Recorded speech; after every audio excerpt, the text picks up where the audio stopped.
এবার মাত্র 1 মিনিটে আপনাদেরকে কুরবানি করার নিয়ম শেখাচ্ছি, খুব মনোযোগ দিয়ে শোনেন। কুরবানি আপনার নিজের কুরবানি আপনি নিজেই করতে পারবেন। নবীজি সাল্লাল্লাহু আলাইহি ওয়াসাল্লাম নিজের কুরবানি নিজে করেছেন। নিজের কুরবানি নিজে করাটা মুস্তাহাব, এটা উত্তম বিষয়। আপনি করলে পরে এটা ভালো, যদি না পারেন তাহলে সেটা ভিন্ন বিষয়, কিন্তু আপনি যদি নিজে করতে পারেন সবচেয়ে উত্তম হবে। আপনি মুসলিম, কেন আপনি পারবেন না?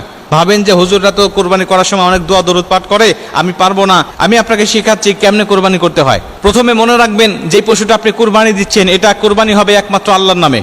আল্লাহর নাম ছাড়া অন্য কোনো নামে কুরবানি হয় না। আমরা অনেকেই বলি আমার বাবার নামে কুরবানি, আমার মায়ের নামে কুরবানি, আমার নিজের নামে কুরবানি। এই নিজের নামে, বাবার নামে, দাদার নামে কোনো কুরবানি হয় না। কুরবানি হয় একমাত্র আল্লাহর নামে। নিজের পক্ষ থেকে বলতে হবে, আমার বাবার পক্ষ থেকে, আমার পরিবারের পক্ষ থেকে আল্লাহর নামে কুরবানি হচ্ছে, এটা মনে রাখবেন যে আল্লাহর নামে কুরবানি দিতে হবে। এবং জবাই করার সময় অবশ্যই আপনাকে বিসমিল্লাহি আল্লাহু আকবার বলতে হবে, এটা অবশ্যই বলতে হবে, না বললে আপনার কুরবানি বাতিল হয়ে যাবে। কারণ আল্লাহ পাক বলছেন হুররিমাত আলাইকুমুল মাইতাহ, আল্লাহ পাক হারাম করেছেন তোমাদের জন্য মৃত জন্তু, ওয়াদ্দাম, এবং তোমাদের জন্য হারাম করা হয়েছে রক্ত, ওয়ালাহমাল খিনজির, এবং হারাম করা হয়েছে খিনজিরের গোশত, ওমা উহিল্লা বিহি লিগাইরিল্লাহ, এবং তোমাদের জন্য হারাম করা হয়েছে আল্লাহর নাম ছাড়া অন্য কোনো নামে জবাহকৃত প্রাণীর গোশত। অতএব আল্লাহর নাম নিতে হবে, এটা হলো প্রথম নম্বরে। 2 নম্বরে প্রাণীটাকে আপনি সুন্দর করে অবশ্যই হাত পা বেঁধে নেবেন, যেন কোনো সমস্যা না হয়, জবে করে তারও কোনো কষ্ট না হয়, এবং এটা ছুটে গিয়ে অন্য কোনো মানুষেরও কষ্টের কারণ না হয়ে যায়। এই জন্য 2 নম্বরে আপনি খুব সুন্দরভাবে তার হাত পাটা আপনি বেঁধে নেবেন। 3 নম্বরে আপনি তাকে দক্ষিণ দিকে করে শোয়াবেন।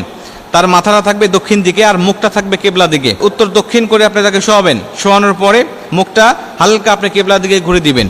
কেবলা দিকে ঘুরে দিয়ে সুন্দরভাবে আপনি তার শ্বাসটা আপনি ধরে ফেলবেন, যিনি থাকবে আপনার সহযোগী তিনি শ্বাসটা ধরে ফেলবে। তবে মনে রাখবেন যে এই অস্ত্রটা দিয়ে আপনি তাকে জবাহ করবেন অবশ্যই সেটা যেন ধারালো হয়। এরপরে আপনি চাইলে জায়নামাজে আমরা যে দোয়াটা পাঠ করি, ইন্নী ওয়াজ্জাহতু ওয়াজহিয়া লিল্লাযী ফাতারাস সামাওয়াতি ওয়াল আরদা হানিফা ওয়া মা আনা মিনাল মুশরিকিন, যদি পারেন এই দোয়াটা আপনি পাঠ করতে পারেন। লা শারীকা লাহু ওয়া বিযালিকা উমিরতু আনা আউয়ালুল মুসলিমিন, এই দোয়াগুলো আপনি চাইলে পাঠ করতে পারেন, এটা আবশ্যকীয় কোনো কিছু নয়। এবং আপনি এটাও বলতে পারেন যে ইন্না সলাতি ওয়া নুসুকি ওয়া মাহইয়ায়া ওয়া মামাতি লিল্লাহি রাব্বিল আলামিন, এই আয়াতটাও আপনি পাঠ করতে পারেন।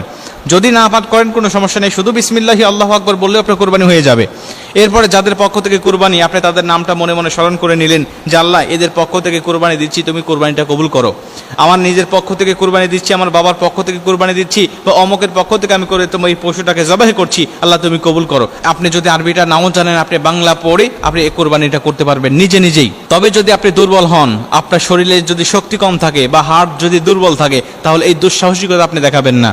আপনার স্থানীয় মসজিদ ইমামকে দিয়ে, অথবা যিনি জানেন এলাকার যারা মাদ্রাসার ছাত্র আছে বা যারা একটু বোঝেন জানেন এই সমস্ত শরীয়তের মাসাল সম্বন্ধে যাদের জ্ঞান আছে, ধারণা আছে, আপনি তাদেরকে দিয়ে তাদেরকে কিছু পারিশ্রমিক দিয়ে দিলেন, এবং পারিশ্রমিক দিয়ে আপনি কোরবানির পশুটাকে আপনি জবাই করে নেবেন। এটা হবে আপনার জন্য উত্তম, কারণ আপনি দুর্বল, আপনি পারেন না বা আপনি জানেন না, এইটা আপনার জন্য উত্তম হবে। তবে আপনি যদি জানেন, আপনি যদি শক্তিশালী হন, তাহলে আপনি নিজের কোরবানি নিজে করবেন, এটা আপনার জন্য উত্তম হবে ইনশাআল্লাহ। আল্লাহ আমাদের সবাইকে সঠিকভাবে কোরবানি দেওয়ার তৌফিক দান করুক।